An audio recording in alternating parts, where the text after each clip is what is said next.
Hey, good evening. Good evening. Bob and Mike here, last minute betting with the Sports Nuts. Just getting going here. Hope you guys are out there. Yeah, we got a couple people out there already. Nice. Live chat available. You know how it goes. Don't say anything to make me mad, all right? Just kidding. Just kidding. It's a joke. It's a joke. Don't forget, click the links below for those sports books. All of the sports books in your states, man. There's a lot of money on the line there. Lots of bonuses, lots of fun. Money. And fill out the form below. In the description, get a personal one-on-one tutorial on how to make $2,500 plus per month sports betting. And also, if you would like to have a conversation about OddsJam, want to know more about it, contact me, Bob at OddsJam.com. We could set up an appointment. Oh, yeah. Or Mike at OddsJam.com. And also, check out our TikTok videos. Me, Mike, and Alex. OddsJam_Nutz. That's Nutz with a Z. And one more thing, the OddsJam Partner Program. Share that link with your friends. Get 20% of all the revenue generated from that link. We're starting off kind of slow here, Mike. Now we're getting a few people in, so we'll see how this rolls. First things first, I got to clarify something. I did it on the morning show. I'm going to do it here right now. For those of you, and you know who you are, who think that I don't know what I'm doing when it comes to handicapping hockey, here we go. I'm 14-14 in the playoffs. My OddsJam video records was 185-29-5. The whole season, I'm 417-309-14. And all time, I'm 674-533-21. Mike, I've handicapped over 768 hockey games this year. I ought to get a little respect, don't you think? Well, I mean, hey, I never said anything negative. I mean, I don't know why you're coming at me like that. I'm not coming at you. I'm saying But I mean, you bet a lot of hockey games. You've got a winning record. You're doing well. I'll give you credit. But let's dissect what we saw over the weekend because we're going to get there. We're going to get there. Let's get to what's happening now because we got some breaking news in the world of baseball, Mike, because we almost had a no-hitter today. The Yankees, Nestor Cortez took a no-hit bid into the 8th inning. And Eli White got a single, and there went the no-hit bid. But the Yankees beat the Rangers 1-0. You know, Mike, the Yankees aren't scoring a lot of runs, but they are winning. Yeah, that's the key. The Yankees are winning games, and they started out a little slow, but this is a team that I like to contend this year big time, Bob. They not only play in a really, really tough division, but right now, the only team I see that's as good as them in baseball right now is the Dodgers. I think that the Dodgers and Yankees are two front runners for me to meet in the World Series. I mean, there's no two ways about it. These two teams are they've got a little bit of everything.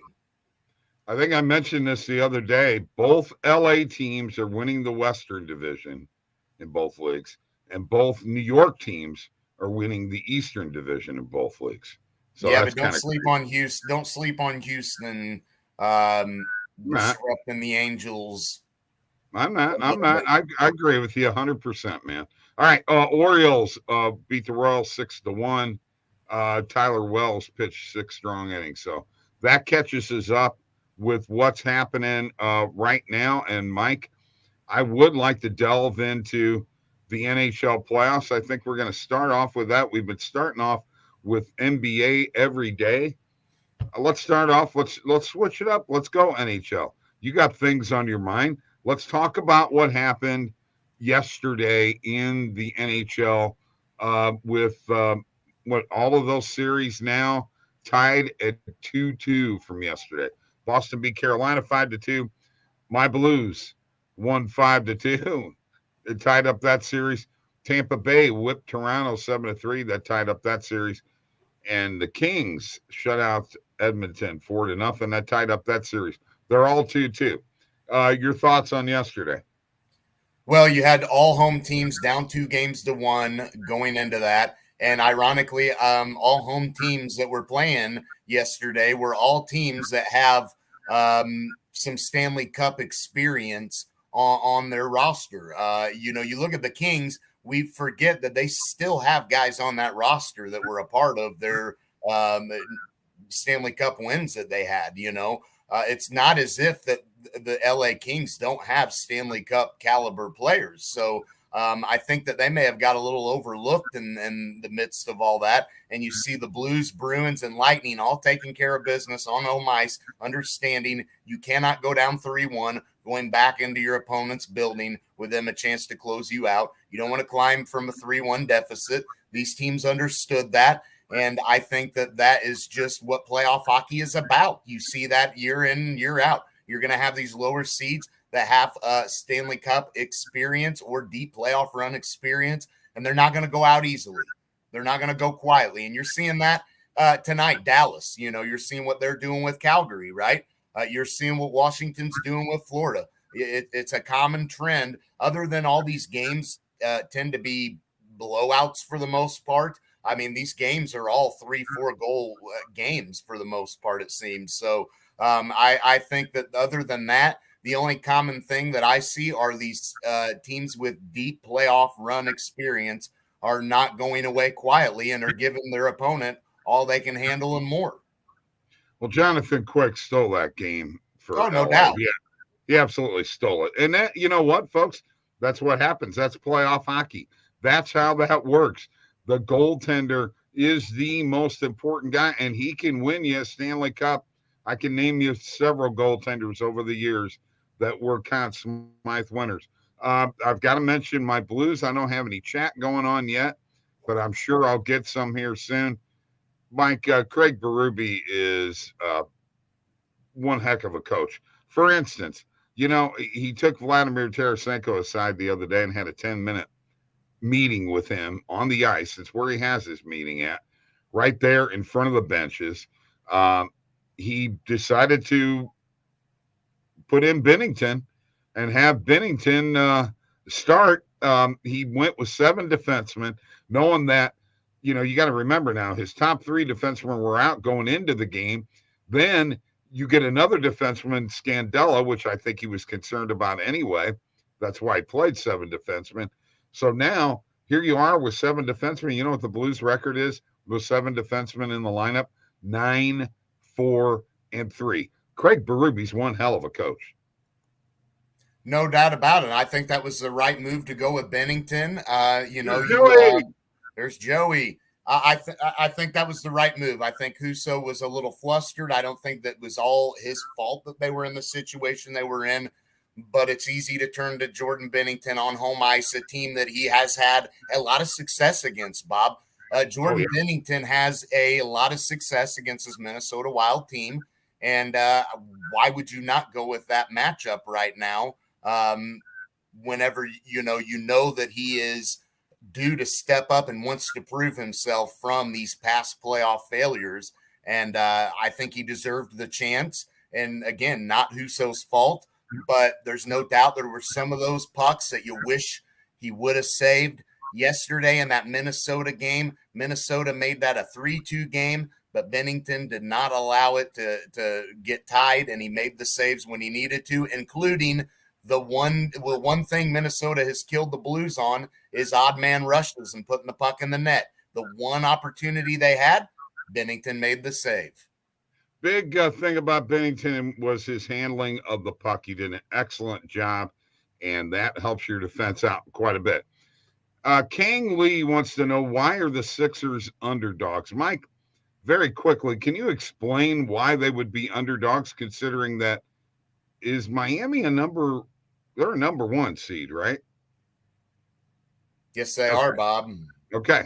Well, there you go, Kang. We're going back home to Miami. I know the first 2 games were without Joel Embiid, but I think that there's no doubt that Miami's home court is going to be a big advantage. Again, Philadelphia is looking better. No 2 ways about it. They win 2 in a row on home court. But as everyone knows in the NBA playoffs, guys, until somebody wins in the other team's building, ain't nothing happened yet. All right. So far, everybody's done their part in this series. They defended home court, and we're all knotted up at 2. Until somebody can win in the other person's building, Miami should still be the favorite in this matchup. Yeah, absolutely. No problem, buddy. No problem. Hey, and that doesn't mean I'm not saying fade Philadelphia, but I think that you have to take into consideration that Miami's lost 2 in a row. They're getting back home. Important game 5. They cannot afford to lose this game, and they have not allowed Philadelphia to steal home court yet, even though they dropped 2 in Philadelphia. So that's that. Tampa Bay taking care of Toronto yesterday in the NHL. Back to the NHL was quite a whipping. And there's some guys that I was talking to this morning, Mike, that they're Toronto fans, and they do not like playing against Pat Maroon. He is just in their craw. He chirps, he hits, and then he chips in the occasional goal that always seems to be important. Yep, that's what he does, and that's what a guy like him will give you. And the Tampa Bay Lightning, 2-time Stanley Cup winning champions, back-to-back, trying to go for 3 in a row. They're once again not going out quietly. But I will say this, Bob, if Toronto manages to survive this series, this is the experience that they've needed to make that deep playoff run. So you can't underestimate that if they do come out of this series victorious, you cannot take away from the fact that they will have now proven, I think, that they are a legit contender, considering they will have went blow to blow with the 2-time defending Stanley Cup champs. So the series is tied at 2. I still like Tampa Bay, but if Toronto manages to come away, Bob, we got to give them a little respect, correct? Not saying that you don't give them any respect, but they're going to have a tough time taking down. Well, I understand that, but we're talking as if they do somehow come out of this. So far, it's 2-2. So it's not as if Toronto's laying over right now, although Toronto in their losses, they're allowing Tampa Bay to just mop them. Absolutely. And I'm just telling you right now, when you got Braden Point and Steven Stamkos and Victor Hedman, and Vasilevsky, you are going to have a tough time knocking them off of the perch. Okay, Mike, let us get to NBA playoffs because we got another question in here, and that is Jay says, safe to say Jrue Holiday over 10? Over 10 points, rebounds, assists, I would say points. Yeah, I would say that's very safe. Yeah, over 10 the guys get you 20 plus right now. It's obvious that Milwaukee's Giannis and their Jrue Holiday right now. That's their offense, right? No Chris Middleton. You'll get some pitch in from Bobby Portis and Lopez. They've done pretty good as well. But, yeah, there's no doubt Jrue Holiday gets 10 plus easy. Yes, sir. Oh, yeah, absolutely. Yeah. No ifs, ands, or buts about that. That's about as safe a bet as you could probably make. I'm wanting to know where you're getting the odds for that at, Jay. Or is there a play on that? Let's take a look. Are you putting that in a parlay on or some sort or something? Let us know, man. Because I'd like to know the value you're getting on that. But yeah, no doubt, Jrue Holiday's 10 plus. Yeah, because let's even take a look, Mike, at what the line actually is on Jrue Holiday right now. As I get there, scrolling, I'm so good. Oh yeah, so we're over and under 20.5. Yeah, which is what I was going to say. I'm actually what's the value on that play, Bob? Is it ripping towards the over or under? It's ripping towards the over. The plus is on the under. And actually, it's 20.5 and 21.5. You can get 21.5 at minus 104 on the over. So you could get under 20.5 at plus 115. But I don't think that's happening. No. I think Holiday is no doubt good for. I think 20 plus. I mean, I think that there's no doubt that that's going to happen. That's been the majority of Milwaukee. It's a 2-man show right now. How about Giannis over 30? Is that a shaky one? No. I mean, you got to figure at this point that's all they've got. Okay, so let's very quickly let's take a look at what's happening tonight in the NBA. Oh, and first off, before I even go there, any thoughts on the two previous games over yesterday? I mean, are you surprised at where we're at right now with the other two series tied at 2-2?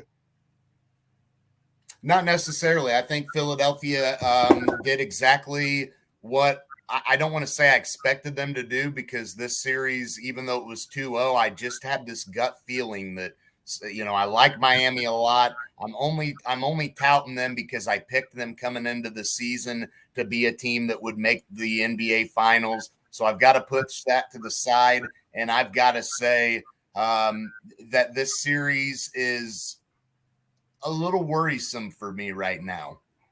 Okay. For the Heat's sake, other than they're getting game 5 in their building, and I think that they are a much, much better home team than what Philadelphia is road team wise. So that gives me a little bit of confidence. But Bob, right now, Miami is not looking like they're going to be able to contend with the scoring that Philadelphia has with Embiid and Maxey and Harris. Harden had a big game. If Harden plays like that, Bob, that changes everything. I agree. Very quickly, because we're going crazy on time here. The other series, you're still thinking Dallas is going to win?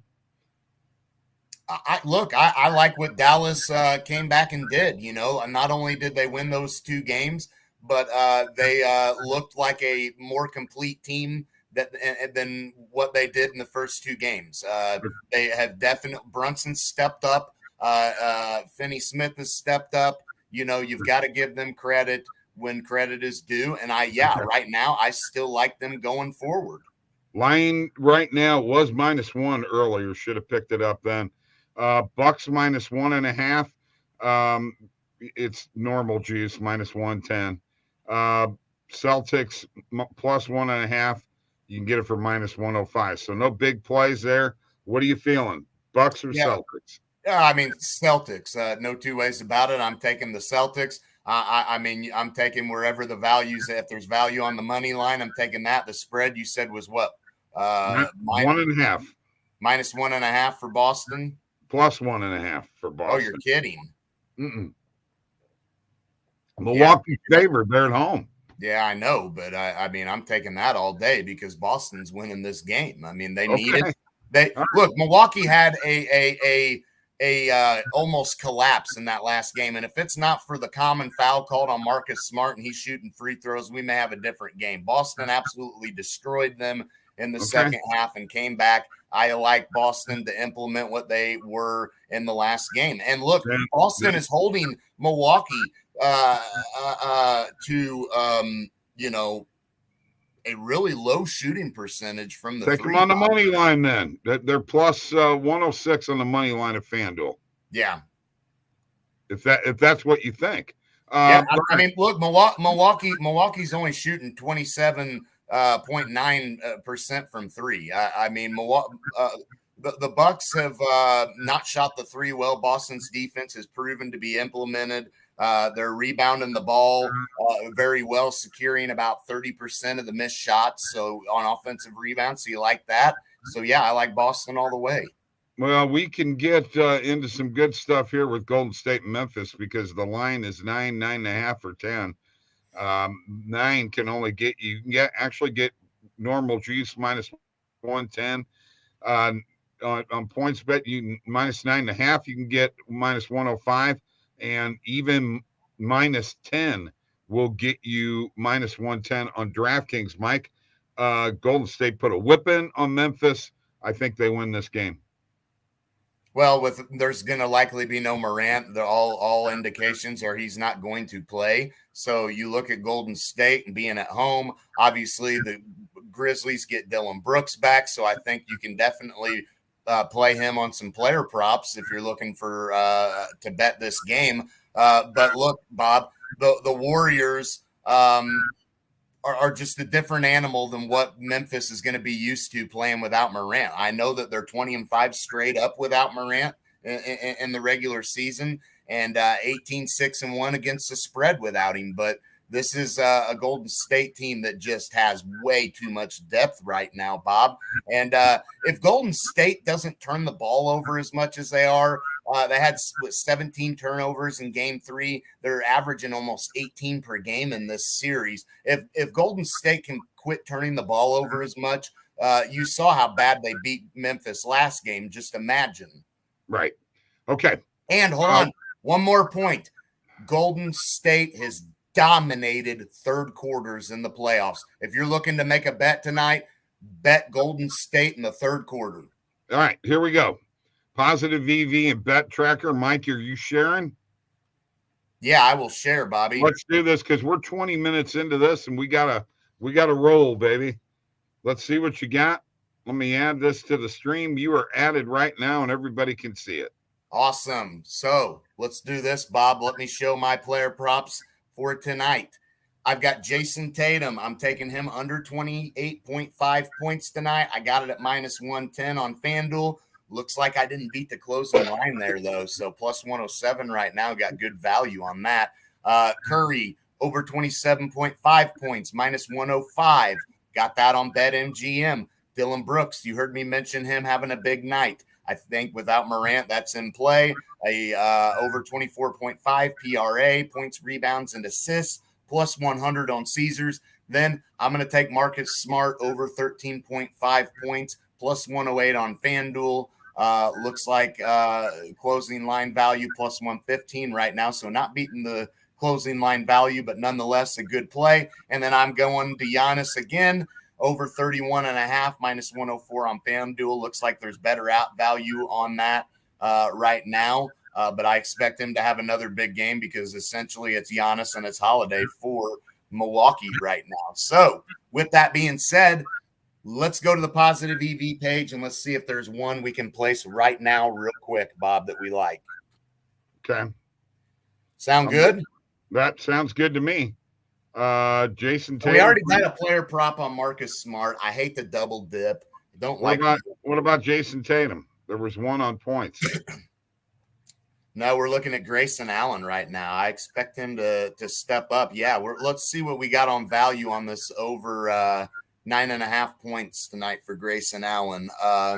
Let's see what we got in discrepancies on this line. Let's scroll all the way down to Grayson. I should have just typed it in, but that's okay. Yeah, Bob, check that out. Minus 104 on FanDuel. You look at the other odds on these plays, minus 125, minus 122. Pretty good value on that play. We'll scroll over and we'll see what the perfect line and what else we're getting on this play. But I think there's no doubt that I like that play. Yeah. Points bet will give you minus 105. Minus 128, the perfect line. So, yeah, I actually like this play, Bob. Grayson Allen over 9.5 points. Okay. All right. Sounds good. Add that and then show them your bet tracker, Mike. Show them how Mike makes money. And he does make money, folks. I do make a little bit of money, yes. Just a little. Yeah, so we're at over 1,100 total profit, 300 pending and pending bets, 22.9 return on investment, beating the closing line value 65% of the time. So once again, doing good. As mentioned, we started off with $10 bets. We bumped it up to 20. Now we're going to start betting $50 units. So we're at $300 in pending bets. We'll see how tonight rolls. All right. Sounds good. A little worried. I mean, Grayson Allen, I like that play, but it looked like there was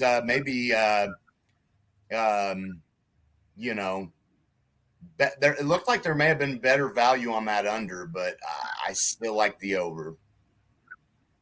Tiger 15 first. Giannis double-double? Yes. Yeah. No doubt. And he said Giannis more points than Tatum?